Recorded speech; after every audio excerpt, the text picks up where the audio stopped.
নমস্কার বন্ধু, আমি কনফেডারেশন অফ স্টেট গভর্নমেন্ট এমপ্লয়িজদের সাধারণ সম্পাদক মলয় মুখোপাধ্যায়।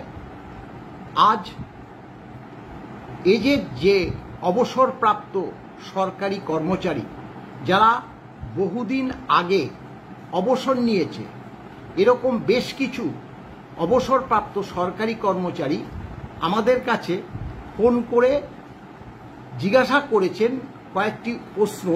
সেই প্রশ্নের উত্তরগুলো দেওয়ার জন্যই আজকে একটা ছোট্ট ভিডিওতে আমি সেই বার্তা দিতে বসেছি। দেখুন, অনেকে আছে 2001 সালে রিটায়ার করেছে, আমাদের কাছে প্রশ্ন করেছে, এবং 2004-এও আছে, 2010-এও আছে। বিভিন্ন ধরনের অবসরপ্রাপ্ত সরকারি কর্মচারী আছে যারা 85, 90 এরকম এজেড হয়ে গেছে। স্বাভাবিকভাবে মামলাটা প্রায় 90% এগিয়ে 10%-এর জন্য আটকে আছে। সব থেকে উদ্বিগ্ন হচ্ছে যাদের বয়সটা অনেকটাই হয়ে গেছে। তাদের কয়েকটি প্রশ্নের উত্তর দিতেই আমি এখানে এসেছি। প্রথমত তারা প্রশ্ন করেছে যে মামলাটি জুলাই মাসের কবে উঠছে। এই বার্তাটুকু অনেকে জানে না, সেটা আমাদের জানিয়ে দেওয়া কর্তব্য যে 15ই জুলাই 2024 তারিখে সুপ্রিম কোর্টে মামলাটা উঠতে চলেছে। আবার অনেকের প্রশ্ন, মামলাটা ওই দিন উঠবে তো, হবে তো? দেখুন, মামলাটা যে উঠবে সেটা 100% নিশ্চিত হয়েছি। গতকাল সুপ্রিম কোর্টের যে সার্বিকভাবে যে কটা বেঞ্চ আছে, মোট যে মামলা, সেই মামলার একটা লিস্ট বেরিয়েছে। সেই লিস্টে আমাদের 174 নম্বরে মামলাটি আছে, অর্থাৎ মামলাটি অবশ্যই উঠবে। এখন হবে কিনা, দেখুন, আমরা 100% নিশ্চিত না। আপনাদের মতোই আমরা বলতে পারি যে উঠবে কি উঠবে না, সেটা সম্পূর্ণভাবে নির্ভর করছে মহামান্য সর্বোচ্চ আদালতের উপরে। আমরা কজ লিস্টটা লক্ষ্য করব। এখন সুপ্রিম কোর্ট বন্ধ আছে। আগামী 7ই জুলাই সুপ্রিম কোর্ট খুলবে। 7 তারিখ বা 8 তারিখ নাগাদ আমরা কজ লিস্টটা পাবো। সেই লিস্টে কত নম্বর আছে সেটা একটা দেখার বিষয় অবশ্যই আছে। তবে যত নম্বরই থাকুক না কেন, আমরা ওই দিন উপস্থিত থাকব মহামান্য সর্বোচ্চ আদালতের কাছে। আমরা বহুবার বার্তা দিয়েছি, আবারও বার্তা দিচ্ছি যে 12 বার মামলাটা ওঠার পরে আগামী 15 তারিখ 13 বার মামলাটা উঠতে চলেছে, যাতে শোনা হয়। এবার অনেকে প্রশ্ন যে মলয়বাবু, আমি তো সেই 1 সালে রিটায়ার করেছি, আমি তো 2000 সালে রিটায়ার করেছি, আমরা কি পাবো? দেখুন, এটা কিন্তু আমরা বারবার বলেছি যে আপনারা যত আগেই রিটায়ার করুন না কেন, আপনারা 100% নিশ্চিত যে এই মামলার অংশীদার আপনারাও। আমি আবারও একটা উদাহরণ তুলে আমি আপনাদেরকে বলে দিচ্ছি। ধরুন আপনি 4র্থ বেতন কমিশন শেষ হতে হতেই আপনি অবসর নিয়েছেন, পেনশন পাচ্ছেন। পেনশন পেতে পেতে পেতে পেতে 5ম বেতন কমিশনের পেনশন ফিক্সেশন হয়েছে, তারপরেও পাচ্ছেন। এবার আমাদের মামলাটা যেহেতু 5ম বেতন কমিশন অনুসারে, 5ম বেতন কমিশনের যে মোট 20 কিস্তি দিয়ে, সেটা আমাদের একদম সম্পূর্ণ হয়েছে 1/1/19-এ। সেটা সকলেই জানেন যে 25% মহার্ঘ ভাতা দিয়ে 125% করে তারপরে 6ষ্ঠ বেতন কমিশনের পে ফিক্সেশন বা পেনশন ফিক্সেশন হয়েছে। এবার আমরা যে রোপা অনুসারে, আইন অনুসারে আমরা 5ম বেতন কমিশনের যে প্রথম 4 কিস্তি 12-র পরবর্তী আরো 4%, এই যে 12 আর 4-এ 16% মহার্ঘ ভাতা বাদ দিয়ে, কারণে এটা রোপা অনুসারে নির্দিষ্ট নিয়ম মতো বাম সরকার দিয়েছিল বলে সেটা আমরা ক্লেম করিনি। ক্লেম করলেও আমরা পেতাম না, কারণ এটা অর্ডার অনুযায়ী, রোপা অনুযায়ী দিয়েছে। কিন্তু পরবর্তীকালে যে নির্দেশ ছিল মানে অল ইন্ডিয়া কনজিউমার প্রাইস ইন্ডেক্সে অর্থাৎ কেন্দ্রীয় নিয়মে পরবর্তীকালে ডিএ দেবে, সেটা দেয়নি। কিন্তু ডিএটা দিয়েছে সেটা ব্যাকলগ অনুযায়ী অর্থাৎ বকেয়া অনুযায়ী। এবার আপনাদের যে পেনশনটা 1/7/2009 এখানে যে বেসিক পেনশনটা ছিল 1/7/2009 এখানে যে বেসিক পেনশনটা ছিল সেই পেনশনটা থেকে হিসাব করবেন। আমরা এর আগে পুঙ্খানুপুঙ্খ বলে দিয়েছি। আমরা আবারও কয়েকদিনের মধ্যে যে ডিএ মামলা শোনার আগে আমি চেষ্টা করব যে সম্পূর্ণভাবে আবারও একবার আপনাদের উদ্দেশ্যে সেটা পরিষ্কারভাবে ভিডিওর মাধ্যমে দিয়ে যাব।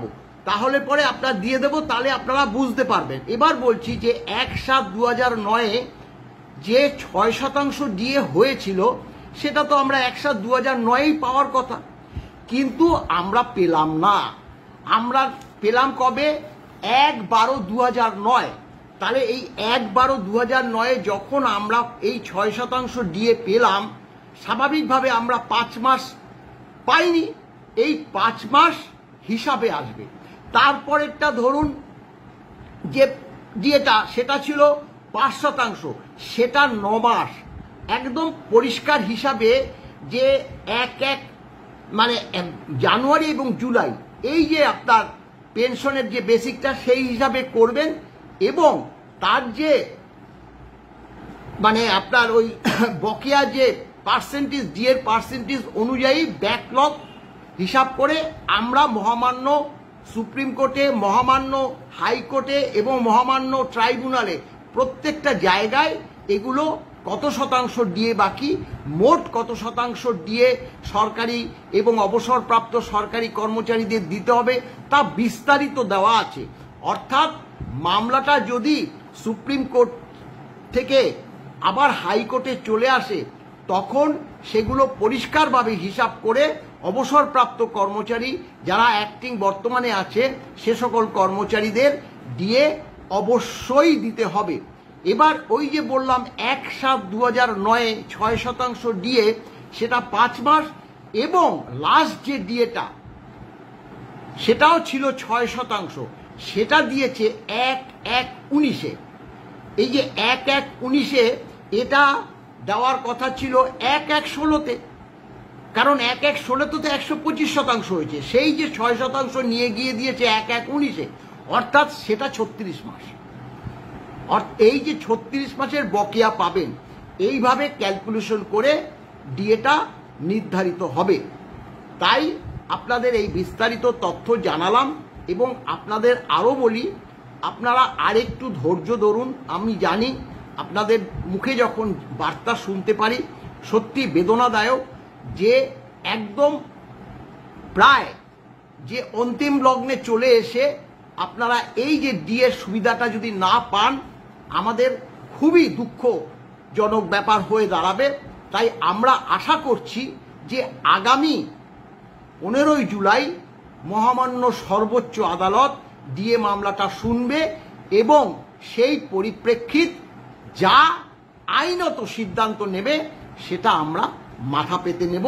সেই বার্তা আমরা আগেও বলেছি, আমরা এখনই তো বলতে পারি না, কারণ মামলাটা যেহেতু সুপ্রিম কোর্টে আছে, সর্বোচ্চ আদালত বিচার করে সেটা হাইকোর্টে পাঠাবে। অর্থাৎ যেহেতু রায়টা এসছে হাইকোর্টে, মাননীয় বিচারপতি হরিশ ট্যান্ডন সে 3 মাসের মধ্যে ডিএ দেওয়ার কথা বলেছিল, সেটাও সকলে জানেন। 3 মাস অতিক্রান্ত হয়ে ডিএ না দিয়ে এসএলপি দায়ের করে। স্বাভাবিকভাবে ভগবানের কৃপায় যদি মামলাটা রিলিজ হয়ে চলে আসে হাইকোর্টে, এইটুকু বিশ্বাস যে আবার ওই যে বেঞ্চে উঠলে পরে মহামান্য বিচারপতি হরিশ ট্যান্ডন মহাশয়ের বেঞ্চে উঠলে পরে তিনি ম্যাক্সিমাম 3 মাস সময় দেবে সরকারকে। কারণ যেহেতু তিনি নিজে 3 মাস দিয়েছিলেন, কিন্তু এরপরে সুপ্রিম কোর্ট মামলাটা রিলিজ করলে তিনি 3 মাসের বেশি কিছুতেই সময় দেবে না বলে আমরা মনে করছি। সেটা 2 মাস হতে পারে, 1 মাস হতে পারে, এমনকি 15 দিনের মধ্যেও সরকারকে নির্দেশ দিতে পারে যে নোটিফিকেশন বের করে যাতে সরকারি কর্মচারীদের 1 মাস বা 2 মাস বা 3 মাসের মধ্যে ডিএটা দিয়ে দেওয়া হোক। এটা আমাদের আশা। দেখুন কি হবে আমরা বলতে পারছি না, আপনারাও বলতে পারছেন না, কিন্তু সাধারণ কর্মচারী এবং অবসরপ্রাপ্ত কর্মচারী তারা নিশ্চয়ই ব্যাপারটা বুঝবে। অনেকে হয়তো টিকা টিপ্পনি কাটে, সেগুলো আমরা ধর্তব্যের মধ্যেই ধরি না, কারণ আমরা জানি যে এই মামলা একটা ঐতিহাসিক মামলা। এই মামলা আজ আমরা আছি, আগামীকাল আমরা থাকবো না। আমাদের যে প্রজন্ম সেটা বছরে 2 কিস্তি করে ডিএ পাবে, সেটাই এই আন্দোলনের ডিএ আন্দোলনের সুফল বলে আমরা মনে করি। এবং confederation of state government employees মনে রাখবেন 16 সালের ডিসেম্বর মাসে প্রথম যে আমরা মেনশন হিয়ারিং করে এবং ফেব্রুয়ারি মাসের 16 তারিখে মূল মামলা উঠেছিল এবং আমাদের বিপক্ষে গিয়েছিল, তার পরবর্তীত ইতিহাস এটা আপনারা সকলেই জানেন। অর্থাৎ confederation of state government employees 2016 সাল থেকে আজ পর্যন্ত ডিএ মামলা লড়ে যাচ্ছে এবং আপনাদের সহযোগিতায়। এটা না বললে ভুল হবে। ভালো থাকুন এবং ডিএ মামলার সুফল আপনারা পান, এই আশা রেখে আমি আমার বক্তব্য শেষ করছি। নমস্কার।